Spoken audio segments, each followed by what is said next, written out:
எப்படி நம்ம ஒரு பெரிய அப்ளிகேஷன் பண்ண போகிறோம் அப்படிங்கிறது தான். இப்போ நம்ம நெக்ஸ்ட் லெவலுக்கு எடுத்துகிட்டு போக போகிறோம். அது என்னென்னு பார்த்தீங்க அப்படின்னா சர்வர் சைட். இப்போ யூஸ் பண்ண இந்த ஜாவா லாங்குவேஜ் எல்லாத்தையுமே எப்படி நம்ம சர்வருக்குள்ளே யூஸ் பண்ணுறது அப்படிங்கிறது தான் இந்த next concept which is call server framework. இந்த சர்வர் ஃப்ரேம்வொர்க் அப்படிங்கிறது வந்து பார்த்தீங்க அப்படின்னா ஃபஸ்ட்டு ஜாவாவில் யூஸ் பண்ணது சர்வ்லெட். இந்த சர்வ்லெட் அப்படிங்கிறது ஜாவாவோட அவங்களோட சேம் ஃப்ரேம்வொர்க் அப்படிங்கிறது தான். இந்த சர்வ்லெட் அப்படிங்கிறது என்ன ரீசன் பார்த்தீங்க அப்படின்னா, ஒரு ஜாவாவில் அப்படியே எடுத்துக்கொண்டு போய் நீங்கள் சர்வரில் ரன் பண்ண முடியாது. ஏன்னா சர்வர் அப்படிங்கிறது ஒரு entire different physical device which அது மெயினாக எதுக்கு பார்த்தீங்க அப்படின்னா ஒரு ரெக்வஸ்ட்டை ப்ராசஸ் பண்ணி ரெஸ்பான்ஸ் கொடுக்குறது. நமக்கு எல்லாத்துக்கும் தெரியும் ஆர்கிள் அப்படிங்கிறது தான் முக்கியமாக ஃபினான்ஷியல் அப்ளிகேஷன்ஸ்க்கு யூஸ் பண்ணுற டேட்டாபேஸ். ஆக்சுவலாக டேட்டா ஸ்டோர் பண்ணுறது, ரிட்ரைவ் பண்ணுறது, முக்கியமாக அவங்க தனியாக ஃபினான்ஷியல் பேங்கிங்காகவே ஒரு ஃப்ரேம் ஒர்க் வச்சுருக்காங்க விச் கேன் பி இன்டெகிரேட்டட். அது ப்ராப்பராக டெஸ்ட் பண்ணி எல்லா கவர்மெண்ட்டும் டெஸ்ட் பண்ணி அந்த டேட்டாபேஸை யூஸ் பண்ணலாம் அப்படிங்கிறதுக்காக எல்லாருமே அதை யூஸ் பண்ணுறாங்க. அந்த database can be properly integrated with the Java language. So அந்த டேட்டாபேஸில் எதாவது நம்ம சேஞ்ச் பண்ணோம் அப்படின்னாலும் it can be done using Java only. So that is a reason still Java is ruling the banking and financial sectors. இந்தியாவில் இருக்க நீங்கள் எந்த எம்என்சி போனாலும் கண்டிப்பாக பேங்கிங் ப்ராஜெக்ட்ஸ் இல்லாத எம்என்சியே கிடையாது. நீங்கள் டிசிஎஸ் போனாலும் சரி, சிடிஎஸ் போனாலும் சரி, ஹெச்சிஎல் போனாலும் சரி, இல்லை ஹெக்ஸாவர் போனாலும் சரி, எங்கே போனாலும் பேங்கிங் ப்ராஜெக்ட்ஸ். ஏன்னா அதில் தான் அதிகமாக காசு வரும் அப்படிங்கிறனால மேக்ஸிமம் இந்தியாவில் இருக்க எல்லா டாப் எம்என்சிஸ் எல்லாமே வந்து பார்த்திங்க அப்படின்னா பேங்கிங் ப்ராஜெக்ட்ஸ் தான் ஒர்க் பண்ணிகிட்டு இருப்பாங்க. ஸோ கண்டிப்பாக பேங்கிங் ப்ராஜெக்ட்ஸ் போனீங்க அப்படின்னா ஜாவா தான் இருக்கும். Not only for this one. நீங்கள் 10 இயர்ஸ் முன்னாடி, 15 இயர்ஸ் முன்னாடி, ஒரு 20 இயர்ஸ் முன்னாடி ஸ்டார்ட் பண்ணுற எல்லா ப்ராஜெக்ட்டுமே 99.99% எல்லாமே ஜாவாவில் தான் இருக்கும். ஜாவாவில் இருக்கும், ஜாவா வித் சர்வ்லெட் இருக்கும், ஜாவா வித் வேறு டிஃப்ரெண்ட் ஃப்ரேம் ஒர்க் இருக்குது, ஸ்ப்ரிங் எம்யூசி அந்த மாதிரி கான்செப்ட்ஸ் இருக்கும். லாஸ்ட் ஒரு 5 இயர்ஸ் ஸ்டார்ட் பண்ண ப்ராஜெக்ட் எல்லாமே ஜாவா வித் ஸ்ப்ரிங் பூட்டில் இருக்கும் ஆக்சுவலாக. ஸோ இந்த செக்டார் எல்லாமே கண்டிப்பாக still they are using Java only. அதே போல் மைக்ரோ சர்வீசஸ் அப்படிங்கிற கான்செப்ட் மேஜராக எங்கே யூஸ் பண்ணான்னு பார்த்தீங்க அப்படின்னா ஜாவா வித் ஸ்ப்ரிங் பூட். இப்போ தான் now we are migrating to node and all this things. But still இந்த மேஜர் ப்ரொடக்ஷன் எல்லாமே வந்து பார்த்தீங்க அப்படின்னா they are using spring boot only. இன்னும் போயிட்டுருக்கு. இப்போ ரீசெண்டாக நான் ஒரு so still they are using spring boot micro services. இப்போ அவங்க ப்ராஜெக்டை ஜாவா சர்வ்லெட்டில் ஒரு சில ப்ராஜெக்ட் ரன் ஆகிட்டு இருக்குது. அந்த ப்ராஜெக்ட் எல்லாத்தையுமே they are converting to the Java Spring Boot actually. இப்போ கரண்ட்டாக it's not they are not migrating to Python or something. Still they are using Java with Spring Boot actually here. So அதனால் எனக்கு தெரிஞ்ச வரைக்கும் next 5 இயர்ஸ்க்கு still there is a future for the Java. உடனேலாம் நாளைக்கே next இயரே எல்லாம் போச்சு எல்லாம் பைத்தன் வந்துடும் அப்படிங்கலாம் கிடையாது. Because Python has some advantage for AI and also when it comes to the banking applications, financial applications, still Java has the priority in terms of doing the programming. இன்னும் நீங்கள் அங்கே தான் இருக்கும். ஸோ நீங்கள் எம்என்சிக்குள்ளே போனீங்க அப்படின்னா நீங்கள் ஆர்டிஃபிஷியல் இன்டெலிஜென்ஸ் அந்த மாதிரி லைனில் போகிறதா இருந்தால் that is fine, data science அந்த மாதிரி. பட் அதர்வைஸ் நீங்கள் ஒரு ப்ராப்பரான ஒரு ப்ரோக்ராமிங் அப்படிங்கிறது 99% எல்லாமே ஜாவாவில் தான் இருக்கும் ஆக்சுவலாக. ஸோ வைக்கிறதுக்கு ஒரு ஃப்ரேம் ஒர்க் வேணும். அதுக்கு பேர் தான் இந்த சர்வர் ஃப்ரேம் ஒர்க். இந்த சர்வர் ஃப்ரேம் ஒர்க்கில் ஜாவாவில் இருக்குது ஃப்ரேம் ஒர்க் என்னென்னு பார்த்தீங்க அப்படின்னா சர்வ்லெட். இந்த சர்வ்லெட் அப்படிங்கிறது உங்கள் ஜாவா லாங்குவேஜை சர்வரில் ரன் பண்ணுறதுக்கு யூஸ் பண்ணுறது சர்வ்லெட் ஃப்ரேம் ஒர்க் ஆக்சுவலாக. ஓகேவா? ஸோ இந்த சர்வ்லெட் யாரோடதுன்னு பார்த்தீங்க அப்படின்னா ஜாவாவோடது. ஜாவாவே டெவலப் பண்ணி அவங்க இந்த ஃப்ரேம் ஒர்க் வச்சுருக்காங்க. ஸோ பழைய ப்ராஜெக்ட்ஸ்க்கெலாம் போனீங்க அப்படின்னா இந்த சர்வர் ஃப்ரேம் ஒர்க் அப்படிங்கிறது இருக்கும். ஸோ இந்த ஃப்ரேம் ஒர்க் வந்து பார்த்தீங்க அப்படின்னா மெயினாக உங்கள் ரெக்வஸ்ட்டை ஹேண்டில் பண்ணுறது, ரெஸ்பான்ஸ் கொடுக்குறது, வர ரெக்வஸ்ட்டுக்கு ஏற்ற மாதிரி யூஆர்எல் க்ரியேட் பண்ணுறது, அப்புறம் HTML பேஜை ரெண்டர் பண்ணுறது, JSP பேஜை ரெண்டர் பண்ணுறது, இது எல்லாத்தையுமே பார்த்தீங்க அப்படின்னா it can be created from the servlet. Once it is done, in case நீங்கள் servlet படிக்கலாம்.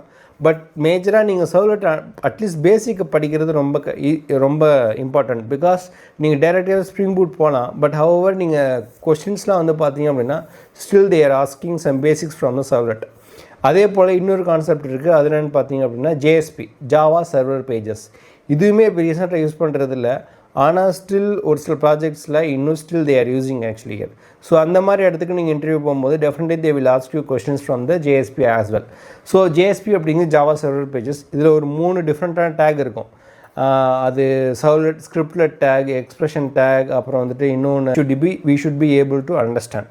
இது வந்து முக்கியமாக இந்த ஜேஎஸ்பி அப்படிங்கிறது ஒரு பேஜை வந்து ரெடி பண்ணுறதுக்காக, பேஜில் எப்படி டைனமிக்காக டேட்டாவை வந்து இன்க்ளூட் பண்ணுறது அப்படிங்கிறதெல்லாம் இந்த ஜேஎஸ்பி வச்சு நம்ம பண்ணிக்கலாம். அதாவது ஜாவா வச்சு ஒரு HTML பேஜில் டைனமிக்காக டேட்டாவை இன்க்ளூட் பண்ணுறது. அதாவது before our React and Angular வர்றதுக்கு முன்னாடி வந்து பார்த்திங்க அப்படின்னா சர்வரில் வந்து ஜாவா வச்சு பேஜ் ரெண்டர் பண்ணுறதுக்கு யூஸ் பண்ணுற லாங்குவேஜ் தான் அந்த ஜேஎஸ்பி. ஸோ இப்போ தான் நம்ம வந்துட்டு ரியாக்ட் ஆங்குலர் அப்படிங்கிறலாம் வச்சுருக்கோம். அதுக்கு முன்னாடி வந்து பார்த்திங்க அப்படின்னா இந்த ஜேஎஸ்பி பேஜில் தான் டேட்டாவை வந்து எம்பெட் பண்ணி அதை வந்து சர்வர் கிளைண்ட்டுக்கு புஷ் பண்ணி விடுவாங்க.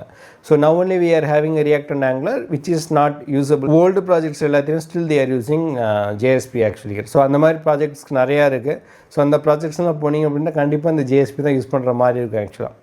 ஓகே, ஸோ இப்போ நம்ம ஜாவா முடிச்சாச்சு, சர்வ்லெட் முடிச்சாச்சு, ஜேஎஸ்பி முடிச்சாச்சு. ஸோ நெக்ஸ்ட்டு வந்து நம்ம என்ன பண்ணோம் அப்படின்னா ஸ்ப்ரிங் பூட். ஸோ இந்த ஸ்ப்ரிங் பூட் அப்படிங்கிறது என்னென்னு பார்த்தீங்க அப்படின்னா modern frame work. So servlet எப்படி இருக்கோ சர்வ்லெட்டோட ஆல்டர்னேட்டிவ் தான் ஸ்ப்ரிங் பூட். ஓகேவா?